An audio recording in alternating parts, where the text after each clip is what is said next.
Pencemaran air di Johor ni, ia bukan sekadar siri kemalangan yang terjadi secara tak sengaja tau. Sebenarnya, ia adalah cerita tentang sebuah sistem yang gagal berulang-ulang kali. Jadi, jom kita bongkar.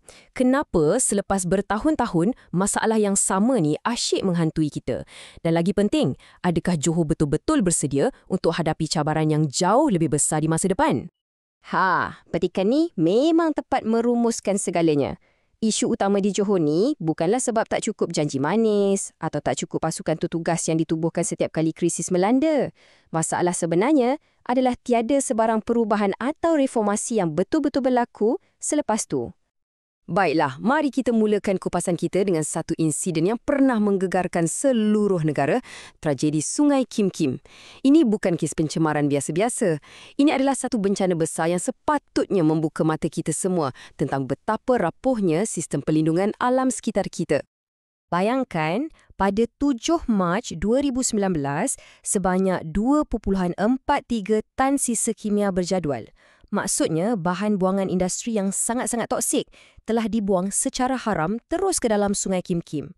Ini bukan kes tumpahan minyak atau kemalangan, tak. Ini adalah satu perbuatan yang disengajakan yang akhirnya melepaskan awan racun ke udara. Dan kesannya, ia berlaku serta-merta dan sangat dahsyat. Seramai 2,775 orang, kebanyakannya kanak-kanak sekolah, tiba-tiba sesak nafas. Sekolah-sekolah terpaksa ditutup. Hospital pula penuh sesak. Angka ni bukan sekadar statistik tau. Ia mewakili penderitaan sebenar manusia akibat kerakusan dan kelalaian pihak industri. Disebabkan skala insiden ni yang terlampau besar, sampaikan penduduk kena dipindahkan dan krisis kesihatan awam tercetus, kes Kim Kim ni diklasifikasikan sebagai bencana alam buatan manusia. Ia macam bencana alam, macam tsunami atau gempa bumi, tapi puncanya adalah manusia sendiri. Nampak tak betapa seriusnya perkara ni? Tapi, inilah bahagian yang paling membimbangkan. Tragedi Kim Kim tu bukanlah satu-satunya insiden yang berlaku. Ia hanyalah puncak gunung ais. Sebenarnya, ia adalah sebahagian daripada satu corak pencemaran yang dah berulang selama bertahun-tahun lamanya di Johor. Cuba kita tengok corak ni sama-sama. Dari tahun 2017 sampailah ke unjuran 2025, insiden gangguan air berlaku hampir setiap tahun.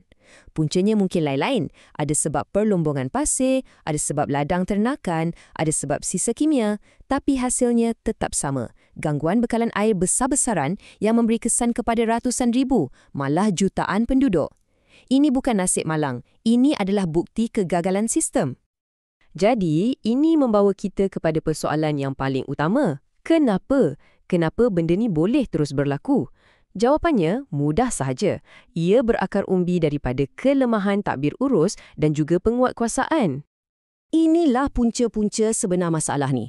Penguatkuasaan terus terang sangat lemah. Kilang-kilang haram boleh beroperasi tanpa rasa takut. Agensi kerajaan pula macam main passing the ball, saling menuding jari sebab bidang kuasa mereka bertindih. Selalunya, kepentingan ekonomi akan diutamakan berbanding alam sekitar.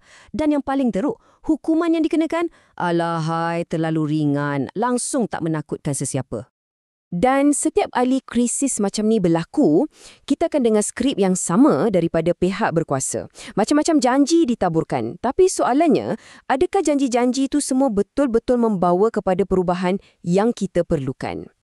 Kitaran respons ni kita dah boleh hafal dah. Mula-mula, sebuah pasukan tugas khas akan ditubuhkan. Lepas tu, akan ada kenyataan media berjanji untuk buat pemantauan yang lebih ketat. Tapi akhirnya, apa jadi? Senyam. Tiada sebarang reformasi besar yang dibuat. Masalah-masalah asas yang kita bincangkan tadi tak pernah diselesaikan dengan serius. Janji tinggal janji. Dan respons terbaru kerajaan? Tiba-tiba tawarkan rebate bil air. Persoalannya sekarang, adakah ini satu penyelesaian yang jujur atau ia sekadar gula-gula politik untuk menenangkan hati rakyat yang sedang marah? Rebat sebanyak 15% ditawarkan kepada lebih 292,000 akaun. Ya, bunyinya macam banyak. Tapi, adakah ia benar-benar menyentuh akar umbi masalah yang sebenar? Petikan ni memang kena tepat pada sasarannya. Apa yang rakyat perlukan sebenarnya bukanlah diskaun sementara. Kita semua perlukan jaminan. Jaminan yang bila kita buka pipe, air yang keluar tu selamat dan bersih. Ribat ni seolah-olah mengalihkan perhatian kita daripada isu utama, iaitu kegagalan penguatkuasaan. Okey, Sekarang, jom kita pandang ke hadapan. Masalah air di Johor ni bukan setakat nak betulkan kesilapan lepas. Sebaliknya, Johor sedang berdepan dengan satu ujian yang sangat besar yang akan memberi tekanan hebat kepada sumber airnya yang dah sedia ada rapuh. Menerusi Zon Ekonomi Khas Johor Singapura, ada pelaburan gergasi sebanyak 99 bilion ringgit yang disasarkan untuk menjadikan Johor sebagai hub pusat data serantau. Ini berita yang sangat baik untuk ekonomi kan? Tapi ada satu cabaran besar. Pusat data ni sangat dahaga. Ia perlukan air dalam kuantiti yang amat banyak. Cuba kita tengok perbandingan skala ni. Sebuah pusat data yang besar sahaja, ia boleh minum sehingga 10 juta liter air setiap hari. Jadi persoalan kritikalnya ialah macam mana sistem bekalan air Johor yang dah sedia ada tenat ni mampu nak tampung permintaan gergasi macam ni tanpa mengorbankan keperluan air untuk rakyatnya sendiri. Walaupun situasinya nampak agak suram, ia bukan bermakna tiada harapan langsung.